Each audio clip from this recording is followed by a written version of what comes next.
Firoz sir, एक चीज़ हमें बताइए। अब जो इशू है एफआईआईस को, आज भी रूल बेस्ड मार्केट हम लगते हैं, मतलब बहुत सारे विद्वानों से चर्चा के दौरान ऐसा लगता है कि बहुत सारे इफ्स एंड बट्स हैं उनका भारत को लेकर। अभी नो डाउट रिफॉर्म्स बहुत हुए हैं, लिटिगेशन रिस्क परसेप्शन अब एफआईआईएस में छोड़ दीजिए, जो हमारे यहाँ के जो उभरते हुए वेल्थ क्रिएटर्स हैं, अब उनको ये लगता है कि भाई यहाँ अभी बहुत ज़्यादा मकड़जाल है कानूनों का। हमारे अपने ही जो वेल्थ क्रिएटर्स, मैं उन्हीं की बात कर रहा हूँ, और इस वजह से हमने देखा है कि वो अपनी वेल्थ को लेकर दुबई और बाकी जगह, सिंगापुर और बाकी जगह पे उनका हम देखते हैं। आप हमें बताइए, आप क्योंकि हर तरह के इन्वेस्टर्स को हैंडल करते हैं और एक बड़ा बुके है आपके पास, परसेप्शन के पॉइंट ऑफ व्यू से हम बजट में ऐसा क्या कर सकते हैं कि बहुत ज़्यादा मकड़जाल वाला देश, रूल बेस तो होना चाहिए, लेकिन इतने रूल्स ना हो कि धंधा करना मुश्किल हो जाए। ये परसेप्शन चेंज करने के लिए क्या करना पड़ेगा?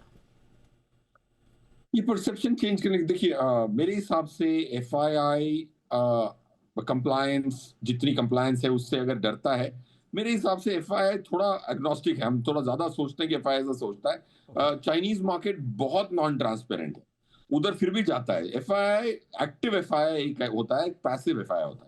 ये दो एफआईआई का नाम ही अलग होना चाहिए, इनका बर्ताव इतना अलग है हर एमर्ज मार्केट में या फिर डेवलप मार्केट में। ये दोनों एफआईआई ऑपोजिट बिहेव करते हैं, बट दोनों का नाम एफआईआई। एक एक्टिव एफआईआई जो है वो तो रिटर्न को चेस करता है, उसमें बहुत रिसेंसी बायस होता है। ये मेरा मानना है। इसको कैसे मैं टेस्ट कर सकता हूं? आप टॉप 5 निफ्टी के स्टॉक्स ले लीजिए, साल भर पहले की ओनरशिप आप डाउनलोड कर सकते हैं इंस्टीट्यूशंस की, और आज की आप दिसंबर टू दिसंबर ओनरशिप चेंज देखिए, ब्लूमबर्ग पे मिल जाता है। 400 शेयर भी अगर रिलायंस के किसी के पास है तो वो लिस्ट में आ जाएगा। तो आप ये देख सकते हैं कि पूरे एक साल के दौर में बेचा किसने और खरीदा किसने। इसकी अगर आप स्टडी करते हैं 4-5 साल की, तो एफआईआई का बर्ताव बहुत क्लियरली आता है। और दो किस्म के एफआईआई उसी आधार पे मैं बोल रहा हूं। पॉइंट 1। पॉइंट 2, ऑफ कोर्स बहुत सारे रूल्स हैं, रूल्स भी ज्यादा हैं।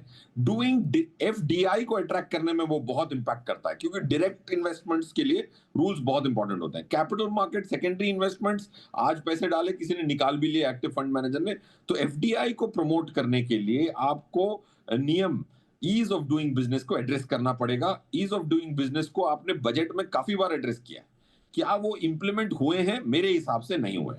एक एक तो हो गया कि भाई साल भर में एक दिन बोल देना कि मेरा ये चाह है, और बाकी 365 दिन में या 364 दिन में आपको इंप्लीमेंट करना है, उसमें बड़ी लैग है और बहुत there so much more desired. रहा सवाल बजट का, बजट में अगर आपके पास 50 लाख 48 लाख का बजट है हमारा टोटल एक्सपेंडिचर का, उसमें 45 लाख का कलेक्शन है, बाकी बोरोइंग है, तो मेरे हिसाब से फिस्कल प्रूडेंस बहुत इंपॉर्टेंट होता है। क्योंकि फिस्कल प्रूडेंस होती है तो एफआईआई को बहुत कामनेस मिलती है, बहुत सुकून मिलता है कि ये बहुत ज्यादा खर्च नहीं कर रहे, आमदनी अर्थनी खर्चा रुपया की मार्केट नहीं है।